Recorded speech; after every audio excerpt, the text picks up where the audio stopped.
તો ભાઈ પેલા જોઈ લઈએ કે આપણે કઈ જગ્યાએ પહોંચ્યા હતા. તો ભાઈ આપણે હતા સ્ટેટમેન્ટની લાઈનમાં, જેમાં આપણે ગઈ વખતે જોયું હતું આ ભાઈને સિમ્પલ સ્ટેટમેન્ટની, અને હવે વારી આવે છે પ્રિપેર્ડ સ્ટેટમેન્ટ. અને પ્રિપેર્ડ સ્ટેટમેન્ટ એટલે આપણે થોડુંક જોઈએ અંદર શું આવે છે.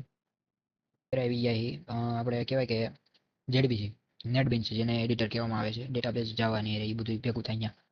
તો ગઈ વખતે મેં વાત કરી કે આપણે સિમ્પલ સ્ટેટમેન્ટ જોયું હતું કે આવું કંઈક થાય ને ડેટા ઇન્સર્ટ થાય ને તમે નાખો ને એવું બધું, બરોબર છે.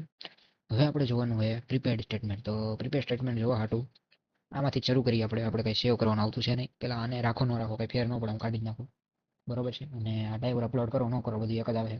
હવે કનેક્શન આપણે રાખશું અને હું આગળ તમને કહેતો જાઉં હું કરવાનું છે, એટલે બહુ વિચારવાની જરૂર નથી, બરોબર છે. એટલું આપણે ડાયરેક્ટ કાઢી નાખશું. હવે આપણે લખશું પ્રિપેર્ડ સ્ટેટમેન્ટ.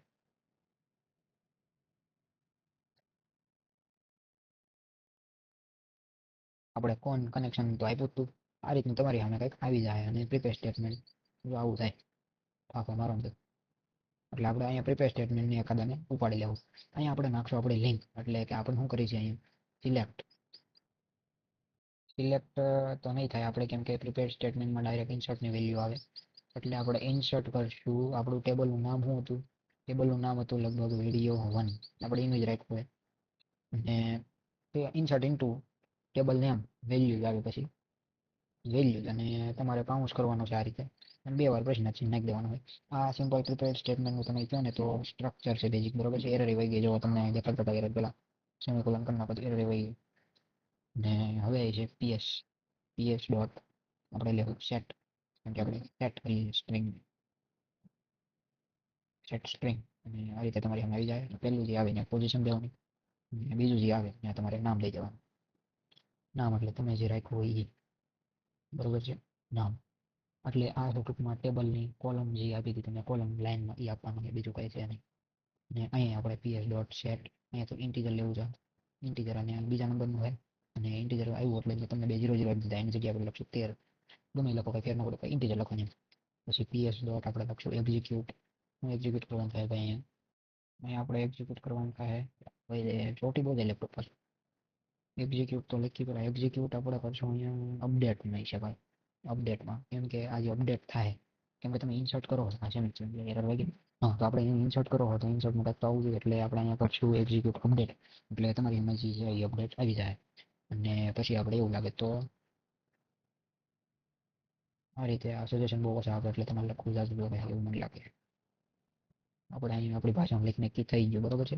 અહીંયા તમે હાલો નથી કરવું ત્યારે તો આ થઈ ગયું ભાઈ. અહીંયા પાસવર્ડ તમે કાંઈ નથી રાખવાનું, બરોબર છે. અને મને તો ખબર જ છે રૂટ રાખવાનું છે. તો આ બધું હતું આજનું. એટલે ટૂંકમાં છે આ પ્રિપેર્ડ સ્ટેટમેન્ટ. હવે આને તોડાવી જોઈએ પર તમારું મેક શ્યોર છે ડેટાબેઝ કનેક્ટ હોવું જોઈએ. મારો કનેક્ટ છે, બરોબર છે. એટલે આ બે સ્ટોપ, આ સ્ટાર્ટ નું હોવું જોઈએ, આ સ્ટોપ નું આવેલું છે. એટલે કે આ શરૂ છે. આ એડમિનમાં જવાનું એટલે તમારો શું બતાવી છે ખબર છે? તમારો ડેટાબેઝ બતાવી છે આ રીતે. એ પહેલા મેં 3 ટ્રાય કરી હતી, બરોબર છે. અને હાલો હવે ફરી કંઈક લગભગ થઈ જવું જોઈએ, એટલું બધું હતું. આપણે લખી જ નાખ્યું, થઈ ગયું પછી ખબર નહીં. હા, તો આમાં એરર આવે. પહેલા એરર જોઈ કે શું આવે. લગભગ એવું લાગે કે ડેટાબેઝનું નામ નથી નાખ્યું. ડેટાબેઝનું નામ નથી આપ્યું. ડેટાબેઝનું નામ આપણું હતું ફર્સ્ટ, બરોબર છે. હવે લગભગ કાંઈ એરર ન હોય એવું માનીને આપણે આગળ હાલી. એરર હોય તો જોઈ જાય. થઈ ગયું, બરોબર, પ્રિન્ટ થઈ ગયું. તો હવે આપણું બીજું કામ એ છે કે અહીંયા થઈ ગયું આવે તો આપણે ડેટાબેઝમાં જઈને જોઈ આવવાનું ખરેખર થઈ ગયું. અહીંયા તમારે લખેલું હોય છે આ 3 વખત છે, જોજો ભાઈ. આ છે 100થી વાત. તમે રેફરન્સ કરવાનું અહીંથી હતું તો એક ફાયદો બહુ કે, બરોબર છે. તો એ રેફરન્સ થતું તમને અહીં દેખાય. પછી જોઈ આવે નહીં ત્યાં સુધી હું જરી કોડમાં પ્રકાશ પાડું. આપણે શું કર્યું છે અહીં? તો કે ડ્રાઈવર હતું અને આ કનેક્શન હતું ને આ બધું અહીં સુધી છે. આપણું ખાલી કામ એટલું જ છે. આ પ્રિપેર સ્ટેટમેન્ટ છે. પ્રિપેર સ્ટેટમેન્ટ ભાઈ દોસ્તો કેવા માંગે ખબર છે? તમારે પ્રિપેર સ્ટેટમેન્ટની આ રીતનું એનું કહેવાય ને કે સ્ટ્રક્ચર છે. તમે કેમ લખો સિસ્ટમ ડોટ આઉટપુટ પ્રિન્ટલર અકાઉન્ટ્સમાં પ્રિન્ટ કરાવો એ રીતે એનું સ્ટ્રક્ચર છે. પછી કોન ડોટ એટલે તમે કનેક્શન જે તમે એસ્ટાબ્લિશ કર્યું ડ્રાઈવર આરે યુઝરનેમ આઈડી પાસવર્ડ, બરોબર છે. યુઆરએલ એ બધું અહીંથી આવે, બરોબર છે. તો એની હારે તમારે ક્વેરી નાખી દેવાનું. ક્વેરી અહીંયા જ નાખો કે ઉપર આ રીતે સ્ટ્રિંગ કરીને ક્વેરી લખીને આગળ ક્વેરી લખવાનું, પછી એના કીવર્ડમાં પ્રિન્ટ કરો, બધું એકને એક છું, બરોબર છે.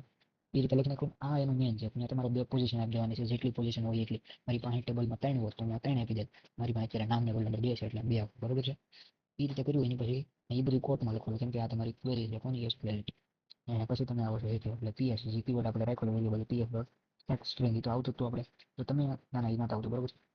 તો અહીં તમારે સેટ કરવાનું થાય હું પોઝિશન અને જે કોલમનું નામ. પોઝિશન કેટલાની પહેલી, આ પેલા જે બતાવે ને એટલું અને હેઠે આટલું એ પોઝિશન બતાવે છે અને આગળ તમે કોલમનું નામ એટલે જો કે અહીંયા તમે નેમ રાખ્યું ને ભૂલ અહીં તમારે વેલ્યુ એડ કરવાનું થાય આપણે રોલ નંબર નામમાં આપણે નામ લખેલું હોય છે જો અમારા ડેટાબેઝમાં બતાવું બરોબર છે અહીં તમારે વેલ્યુ એડ કરવાનું છે આપણે ભૂલથી નેમ નાખ્યું આપણે એડ તો થઈ જાય પણ અહીં ભૂલ રિયલ લાઈફમાં એટલે કે રિયલ પ્રોજેક્ટમાં ન કરવી તો એમાં તો ઓછી થાય કેમ કે ડિબગિંગ ને એવું આવતું હોય એટલે આવી વસ્તુ ડિબગિંગમાં પાછી ન આવે આપણે ભૂલમાં જ આવે આ રીતનું થયું ને પછી એને એક્ઝિક્યુટ અપડેટ કેમ કે ઇન્સર્ટ કર્યું તમારે એક્ઝિક્યુટ કરવું પડે અપડેટ કરીને તો તમારા ડેટાબેઝમાં શું થાય તો ડેટાબેઝમાં જોઈએ આવી ગયું તમારું જો અહીંયા મારી ભૂલ નેમમાં મેં નેમ દાબ્યું બરોબર છે તો આ રીતનું ઇન્સર્ટનો કોડ થાય તો આજ આપણે જોયું કે રિપેર સ્ટેટમેન્ટ કઈ રીતે કામ કરે જો કે હેલું છે પણ સિમ્પલથી થોડુંક આમ કે સિક્યોરિટીમાં વધારે એની પછી સિક્યોરિટીની પોલેબિલિટી આગળ આના સ્ટેપમાં આવે બરોબર છે તો આજના વિડીયોમાં અહીં સુધી તો મિત્રો આજ માટે અહીં સુધી રાખીએ મળીશું બીજા વિડીયોમાં કોલેબલ સ્ટેટમેન્ટની હારે વિથ મોર સિક્યોરિટી કમ્પેરેટિવલી